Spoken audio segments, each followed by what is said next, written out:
احد کے میدان میں، حنین کے میدان میں 6-7 سال تک مسلسل پھر ٹکراؤ ہی ٹکراؤ ہوتا چلا گیا۔ اس ٹکراؤ کے نتیجے میں حق پر مبنی نظام کی یہ فتح تھی، باطل پر مبنی نظام کی۔ عجیب بات ہے، بعض اوقات عجیب چیزیں سامنے آتی ہیں۔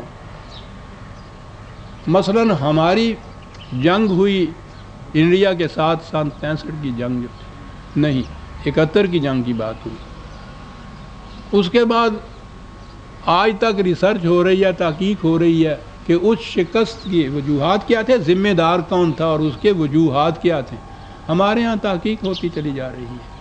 حیرت ہوئی مجھے جب میں نے پہلا اعلان اندرا گاندھی نے کیا تھا اپنی پارلیمان میں کہ یہ جو کامیابی ہماری ہوئی ہے مشرقی پاکستان میں، عام طور پہ آپ سمجھیں گے کہ یہ ہماری فوجوں کی کامیابی ہے، ہمارے جرنیلوں کی کامیابی ہے، ہمارے لشکروں کی، ہماری جو یہ فوج اور اس کے ہتھیار اور وہ جرنیل اور یہ ذرائع ہیں، ان کی کامیابی ہے۔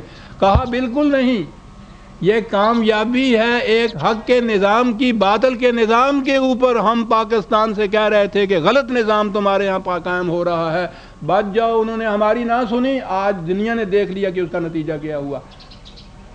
وہ تو بات سمجھ گئی کہ یہ ٹکراؤ دو نظام تھے جن کا ٹکراؤ تھا۔ یہ اگلی بات ہے کہ وہ حق پہ کیا اور باطل پہ کیا، ہمارے ہاں تو نظام ہی نہیں تھا، لیکن وہ تو یہ بات سمجھ گئی۔ ہمارے ہاں اس وقت سے آج تک کئی کمیٹیاں بٹھائی گئیں، کمیشن بٹھائے جا رہے ہیں، تحقیقات ہو رہی ہیں، کتابیں لکھ رہی ہیں، کسی ایک نے یہ نہیں کہا کہ ہمارا غلط نظام تھا جس سے شکست ہوئی ہے۔ اور یہ ہے قرآن جو کہتا ہے کہ من حیث لا یشعرون، تمہارا دھیان ہی نہیں اس طرف جاتا کہ تباہی یہ ناکامی کیوں ہوئی ہے، تم اس میں خارجی اسباب اور خارجی ذرائع کی طرف تمہاری توجہ یہ جاتی ہے، وہ بھی ضروری ہوتے ہیں، لیکن اصل چیز یہ ہے وہ جو اس اندرا گاندھی نے اپنے یہاں سمجھ لی تھی کہ یہ فتح ہے ایک صحیح نظام کی باطل نظام پر۔ اس کا مطلب یہی تھا کہ پاکستان کی بنیاد جب انہوں نے رکھی ہے، ان کے نزدیک وہ دعویٰ ہی باطل تھا کہ قومیت کا مدار ایمان ہوتا ہے۔ ہم کہا ہے اس نے کہ ہم بیتیرا ان کو سمجھاتے رہے کہ یہ نظام غلط ہے، یہ نہیں مانے، انہوں نے تکذیب کی ہماری بات کی۔ آج نتائج نے خود بتا دیا کہ وہ ہمارا نظام حق تھا، اور یہ حق کے نظام کی فتح ہے باطل کے نظام پر۔ وہاں تو یہ بات سمجھ میں آ گئی، ہماری سمجھ میں آج تک نہیں بات یہ ہے۔ اور قرآن بتاتا یہ ہے کہ یہ سارے واقعات تمہارے سامنے جو آئے ہیں، محسوس طور پر ان قوموں کا انجام تمہارے سامنے آ گیا ہے۔ یہ واقعات تاریخ کے واقعات کی طرح، کرونیکلز کی طرح نہ پڑھ چھوڑو، یہ تو سامان عبرت اپنے اندر رکھتے ہیں، لیکن اس کان کے لیے جو ادھر سے بات کو لے کر ادھر سے نہ نکال دے، اس کو اپنے اندر محفوظ رکھے۔ کان میں محفوظ رکھی ہوئی چیز پھر دماغ تک پہنچتی ہے، پھر دماغ اس کے سوچنے پر مجبور ہو جاتا ہے، اور جو بات ہی ادھر سے ادھر نکل جائے تو پھر سوچ اس میں کاہے کی ہو سکتی ہے۔ سوچنے کے بعد پھر اس نتیجے پہ انسان پہنچے گا۔ تو تاریخ کی اہمیت آپ دیکھیے کہ قرآن نے کتنی بتائی، لیکن اس نقطہ نگاہ سے اہمیت کہ تاریخ ساری انسانیت کی باطل اور حق، غلط اور صحیح نظاموں کے درمیان ٹکراؤ ہوا کرتا ہے، اور اس کے نتائج سے پھر آنے والی نسلیں وہ پھر یہ نتیجہ اخذ کر سکتی ہیں کہ کس قسم کے نظام کامیاب ہوتا ہے اور کہاں شکست ہوتی ہے۔ اور سارے قرآن کریم کے ان واقعات کے بعد یہ بتایا قرآن نے کہ یہ ہو نہیں سکتا، جسے اس نے کہا ہے کہ کافر مومنوں پر کبھی غالب رہیں، یہ ہو نہیں سکتا، یہ کہا خدا یہ کبھی نہیں کرے گا، یہ کہا ہے ما کان اللہ، کہ غلط نظام کے جو حامل ہیں وہ صحیح نظام والوں پر غالب آ جائیں۔ یہ ہے تاریخ جو بیان کر رہی ہے، اور یہ ہے الحاقہ، جہاں سے اس صورت کی ابتدا ہوئی۔ اور پھر دہراؤں کہ اس انداز میں اب آپ سمجھ جائیں گے کہ کیا ہوا الحاقہ۔ تو غور کرو اس چیز کے اوپر، اس حقیقت پر جو محسوس شکل میں تمہارے سامنے آئی تھی، الحاقۃ ملحاقۃ، کیا ہوتی ہے حاقہ، ما ادراک ملحاقۃ، تمہیں خدا کے سوا کون بتائے؟ آؤ ہم بتاتے ہیں کہ کیا ہوتی ہے حقیقت جسے کہا جاتا ہے۔ حقیقت یہ ہے، کذبت ثمود و عاد بالقاریہ، ان سے لاکھ کہا گیا، بیتیرا سمجھایا گیا کہ غلط نظام کا انجام اور تباہی جو ہے وہ بربادی اور تباہی ہوتی ہے۔ انہوں نے ایک نہ مانی۔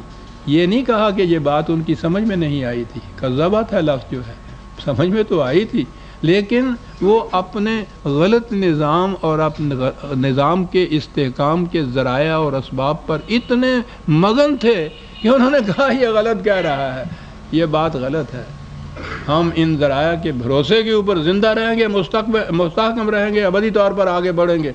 قرآن نے کہا کہ دیکھ رہے ہو وہ بستیاں وہ بتا رہی ہیں کہ ان کے کھجوروں کے محکم تنے کس طرح سے جڑوں سے اکھڑ کے اور ڈھیر ہو کے وہ رہ گئے اور ان کا نام و نشان تک مٹ گیا۔ باطل پر مبنی نظام عزیزان من اس طرح سے نام و نشان مٹ جاتا ہے ان قوموں کا۔ تو قرآن تو اقوام انسانیہ کے استبدال و استخلاف جسے ہم کہتے ہیں، یہ تو اس کی داستان ہے۔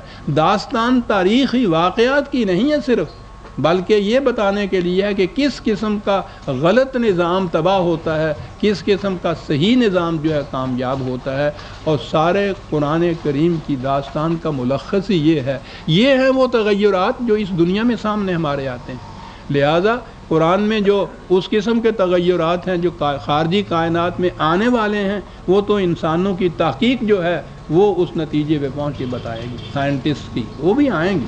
قیامت کے تغیرات ہم نہیں جان سکتے کیا ہوں گے، وہ جا کے دیکھیں گے۔ ہمارا تعلق جو ہے قومی حیثیت سے ان تغیرات سے ہے جو غلط اور صحیح نظام کی بنا پر واقع ہوتا ہے، اور وہ صرف تھیوریٹیکل یا ایکیڈیمک یا نظری طور پہ وہ بات نہیں بتائی گئی، بلکہ وہ حقیقت کے طور پر محسوس انجام کی شکل کے طور پر بیان کی ہے قرآن نے، کہ کوئی غلط فہمی میں نہ رہے، اس میں کسی مناظرے کی، مباحثے کی، کسی مذاکرے کی ضرورت ہی نہیں رہتی صاحب۔ ربنا تقبل منا انک انت السمیع العلیم، سورہ الحاقہ کی آیت 13 تک ہم آ گئے، بلکہ 12 تک آ گئے، 14ویں سے شکریہ۔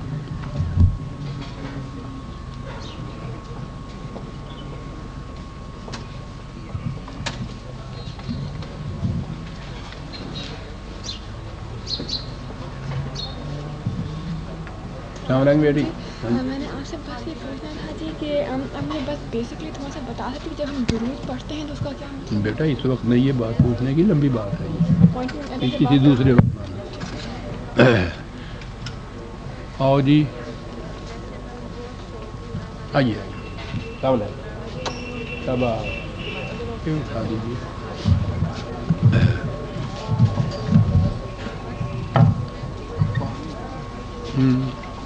نہیں کھانسی آ جاتی ہے۔